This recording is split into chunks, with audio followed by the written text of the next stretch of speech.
Bom dia! Hoje vamos falar sobre cirrose hepática. Os alunos são Amanda Avelino, Franciele Vilela, Júlia Faria, Sofia Abel, Thalita Rodrigues e Ramon, na disciplina de Patologia Geral. Iniciamos esse trabalho, primeiramente, agradecendo ao professor Paulo por todo o esforço e conhecimentos transmitidos. O aprendizado que recebemos na disciplina optativa de Patologia Geral agregou muito em nossa formação profissional e pessoal, já que tivemos a oportunidade de correlacionar várias outras disciplinas das ciências biológicas, até chegar no seu desfecho patológico. Com isso, além de entender várias patologias, suas causas, reações, saímos fortalecidos intelectualmente com melhor compreensão de outras matérias da biologia, como a imunologia, histologia, anatomia, fisiologia, aplicando na prática o conceito da interdisciplinaridade. Pinzani e sua equipe, em um trabalho publicado em 2011, diz que a cirrose hepática é uma lesão crônica do fígado, consequência das lesões e agressões de todas as doenças hepáticas. Ocorre por um processo de cicatrização caracterizado por fibrose tecidual e pela conversão da arquitetura normal em nódulos estruturalmente anormais, sendo tradicionalmente considerada como uma lesão irreversível. Ou seja, cirrose é a via final de várias doenças no fígado. É o resultado de repetidas e continuadas agressões ao órgão, geralmente ao longo de anos. Essas agressões levam a uma cicatrização contínua e, com o passar do tempo, as células de reposição perdem suas funções. São substituídas por células fibrosas, por isso o nome de fibrose. O fígado começa a se alterar fisiologicamente e morfologicamente, e com o passar do tempo, o órgão inteiro começa a ter seu funcionamento comprometido. Na medida que as agressões são maiores que o poder de regeneração do organismo, o estágio final da doença recebe o nome de cirrose.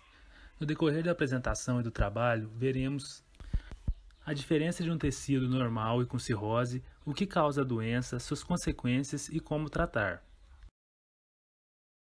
O fígado tem o estroma escasso, representado pelo tecido conjuntivo perilobular e perivascular, e uma rede complexa de fibras de colágeno tipo 3, que formam um arcabouço de sustentação dos cordões dos hepatócitos, que constituem, assim, o principal elemento do parênquima da maior glândula do corpo humano.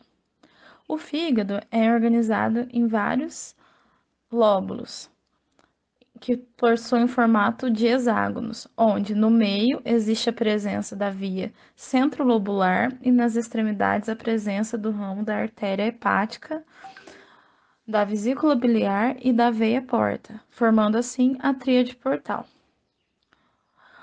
O fígado possui dupla irrigação, onde recebe cerca de 75% do sangue da veia porta, que seria a drenagem do intestino, pâncreas e baço, e 25% da artéria hepática, que é um sangue rico em oxigênio.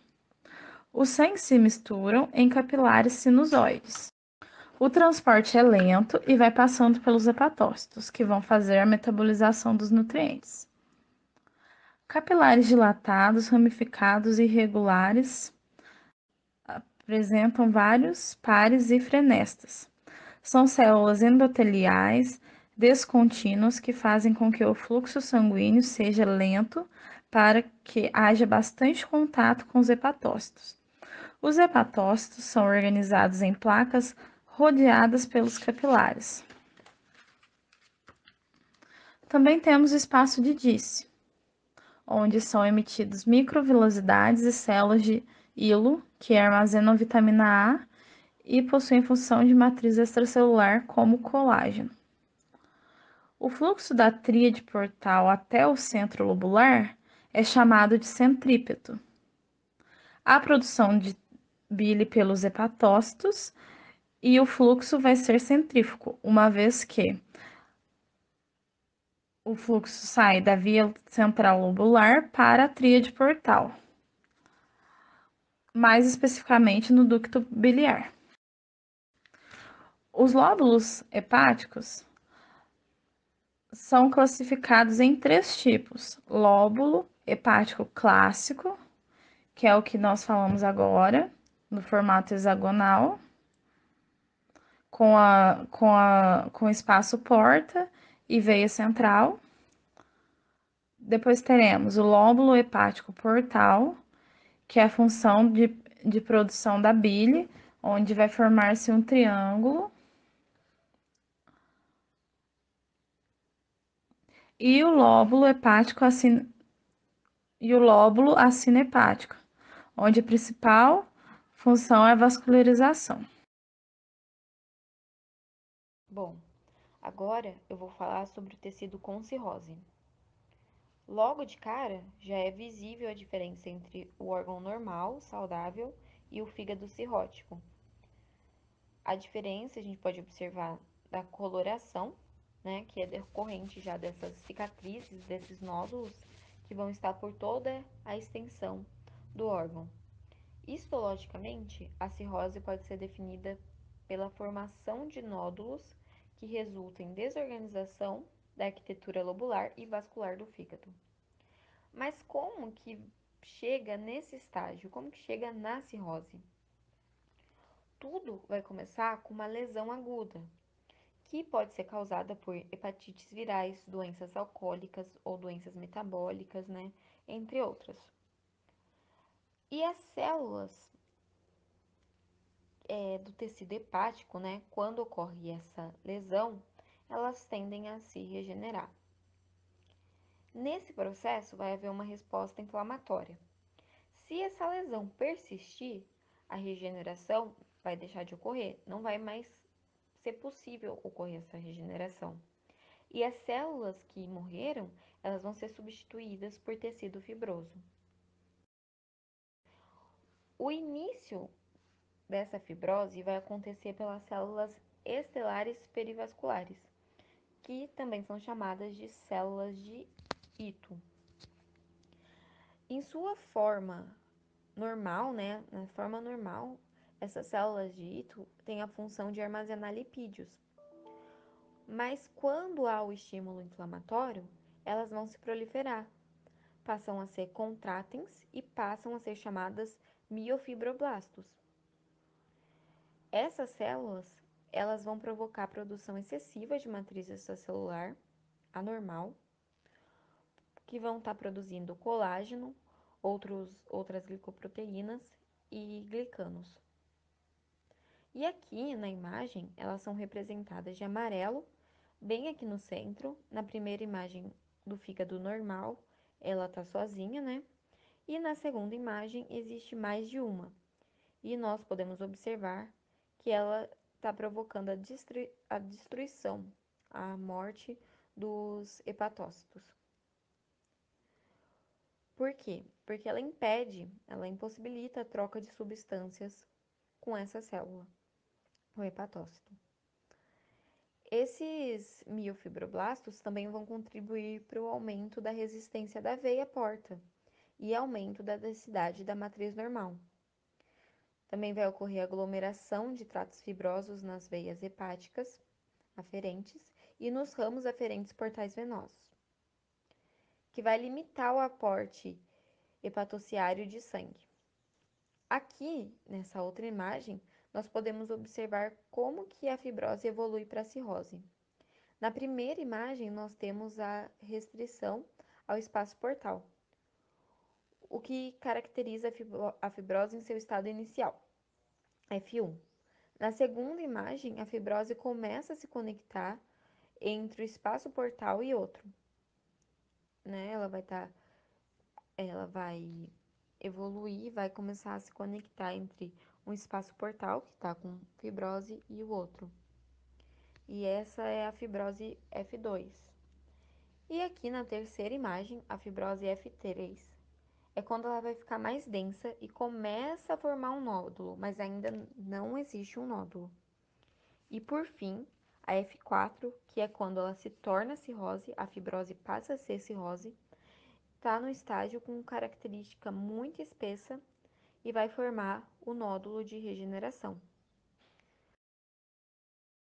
Aqui, nessa outra imagem, nós temos um fígado normal ao lado do fígado já com cirrose.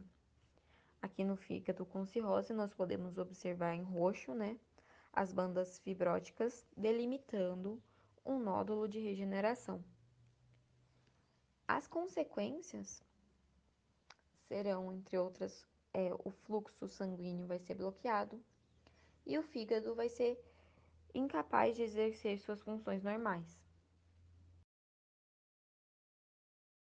Então, o que causa a doença? O abuso do álcool, porque o álcool é metabolizado no fígado. E com essa metabolização, ele pode acabar liberando substâncias nocivas para o nosso fígado. E então o nosso fígado vai tentar se proteger, mandando anticorpos, e aí vai acontecer uma fibrose, que vão ter tecidos cicatriciais no lugar de células do fígado. E isso vai prejudicar a função dele, então ele não vai funcionar direito e ele pode encolher. As hepatites crônicas e autoimune também pode causar a cirrose, porque elas atacam o fígado e se não for tratada, ela pode se tornar crônica e isso também vai gerar fibrose. O fígado então ele vai começar a perder algumas células que exerciam a função para células que não têm função e isso pode gerar cirrose. E a hepatite autoimune, as células do fígado, o corpo detecta como se elas fossem estranhas, como se não fosse para ela estar ali. Então ele começa a atacar e desenvolve a fibrose também, fazendo o fígado perder uma parte da função dele. O acúmulo de gordura no fígado, que é esteatose hepática. Então, quando tem mais de 10% de gordura no fígado, já pode começar a ter uma lesão um pouco maior e isso vai começar a afetar o fígado e pode se transformar numa cirrose, porque é uma doença silenciosa. Então, você não vai sentir que você está com acúmulo de gordura no fígado e quando você perceber já pode ser tarde demais. E por conta desse acúmulo, o fígado ele começa a parar de exercer a função dele. Por isso que começa a dar esse problema e pode gerar cirrose. Temos as doenças hereditárias, que é a doença de Wilson, que é a degeneração hepatolenticular, que os tecidos do fígado ele ficam cheios de cobre, começa a se acumular cobre nesses tecidos. Então ele começa a perder a função e se o fígado começa a perder a função e não for tratado e virar uma doença mais severa, pode gerar a cirrose. E também temos a cirrose biliar primária, que é uma doença autoimune dos pequenos ductos biliares. Então eles inflamam e o corpo vai tentar se defender para acabar com aquela inflamação. Porém, se o corpo não conseguir, essa inflamação vai começar a entupir esses ductos biliares, então eles vão perder a função e isso vai acabar gerando uma cirrose, porque o fígado precisa desses ductos livres. Com eles entupidos, não tem como se comunicar com eles e eles exercerem a função correta. Então isso gera a cirrose. Quando a nossa função hepática é corrompida, o corpo ele expressa sintomas para alertar que algo não está certo. Existem 2 graus de cirrose que comprometem a saúde da pessoa, sendo a cirrose compensada, que ela não expressa sintomas persistentes e nem tão graves, e a média de vida é de 12 anos. Já a cirrose descompensada, ela manifesta sintomas que vão agravando exponencialmente até chegar à morte. A expectativa de vida é de 2 a 4 anos, mas isso se a pessoa não corre atrás e não faz os tratamentos. Uma das primeiras alterações que ocorrem no corpo quando o indivíduo possui essa doença é a hipertensão portal, que é também conhecida como HP. Ela é causada pelo aumento da pressão do sistema de veias, que drenam o sangue do intestino para o fígado. As veias elas vão se dilatando e o fluxo de sangue ele aumenta, resultando no rompimento de veias menores e ocorre o sangramento digestivo e as varizes no esôfago. A albumina ela é um aminoácido Ele está presente no fígado e tem a função de reter a água na corrente sanguínea. Com a destruição dessa albumina, juntamente com a HP, o acúmulo de água ele ocorre em determinadas partes do corpo. Um exemplo seria a ascite, né, que está na primeira imagem, que é o acúmulo de líquido no abdômen, e o edema, que é o acúmulo de líquido nas pernas, como está na segunda imagem. Dentre muitas outras funções que foram prejudicadas no fígado, outra seria a eliminação de bilirrubina, que não ocorre mais. A bilirrubina, ela é um produto residual de cor amarelada e ela é metabolizada e expelida pela urina. Como o fígado está debilitado, ocorre o acúmulo dessa bilirrubina e o indivíduo contrai icterícia, que é o excesso de bilirrubina nos tecidos. Um exemplo é nessa foto, nos olhos que estão amarelados. E isso pode acontecer em mucosas e outros tecidos do corpo.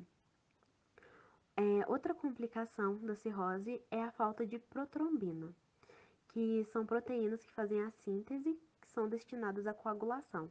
Com a falta dessas proteínas, a coagulação no sangue se torna debilitada e acarreta em equimoses nos tecidos com mais facilidade, que seriam os roxos. Então, qualquer batidinha ou toque seria fácil você contrair um roxo na pele. A pancitopenia é um dos sintomas que traz a anemia, leucopenia e trombocitopenia. E isso é consequência da diminuição de 3 grupos de células sanguíneas, que são os glóbulos vermelhos, os glóbulos brancos e as plaquetas, deixando a pessoa mais debilitada ainda. E percebe-se que a cirrose ela é uma doença agressiva e traz muitos malefícios para a pessoa. E dentre dos mais graves é a encefalopatia hepática. Quando as toxinas elas não são removidas corretamente pelo fígado, elas ficam acumuladas em toda a circulação e o sistema nervoso ele acaba se infectando e trazendo complicações neurológicas. E nisso pode acarretar a deterioração da função cerebral, provocando os esquecimentos, problemas de concentração, confusão mental, mudança de personalidade, coma e até mesmo a morte. E eu vou falar sobre o tratamento da cirrose. Bom, existem vários meios de tratamento após a identificação de cada caso, seja ele o vírus da hepatite, a ingestão de álcool, a presença de gordura, entre outros. E todos eles possuem um objetivo em comum, que é impedir que a doença se alastre. O primeiro passo é eliminar o agente causador e logo fazer a utilização de medicamentos e o acompanhamento de exames que é adotado para acompanhar e avaliar a evolução do quadro do paciente, como também é utilizado para identificar nódulos malignos no fígado, como por exemplo. E em casos mais graves, é feito o transplante de fígado. Para a prevenção dessa doença, é indicado alguns cuidados, como aderir a uma doença pobre em sal e evitar o consumo de álcool. Existem também o uso de medicamentos que podem ser utilizados como tratamento, e alguns deles são os diuréticos, que ajudam a eliminar a água do corpo, os redutores de amônia, utilizados para reduzir a quantidade de amônia corporal, os betas-bloqueadores, que retarda a frequência cardíaca e diminui a pressão arterial, o hormônio sintético, que regula a atividade dos órgãos e tecidos do corpo, antibióticos, que matam as bactérias ou interrompem seu desenvolvimento, e os antivirais, que reduzem a capacidade de replicação viral. Existem também alguns procedimentos médicos que podem ser utilizados em alguns casos de cirrose, tais como a ligadura elástica, que consiste na amarração de um vaso sanguíneo dilatado, ou um sangramento com uma tira de borracha utilizado para bloquear o suprimento de sangue. Isso faz com que ele seque e caia. E a endoscopia terapêutica, que é o uso de um instrumento médico com uma câmera para ver o interior do corpo e prover o tratamento, como, por exemplo, conter um sangramento ou remover um objeto estranho. E, em consequência de casos mais graves, o transplante de fígado é a única solução, onde o órgão afetado é substituído por um novo órgão de um doador. Lembrando sempre que a cirrose é um processo patológico irreversível e por isso a medicina sempre busca o diagnóstico precoce da doença para evitar que chegue a essa fase de transplante. Conclusão: por mais que a ciência e a tecnologia médica estejam evoluindo constantemente, a cirrose hepática é uma doença que, na grande maioria das vezes, pode ser evitada por meio de hábitos saudáveis e principalmente através de uma vida sem excesso. Cuide de você e de quem você ama.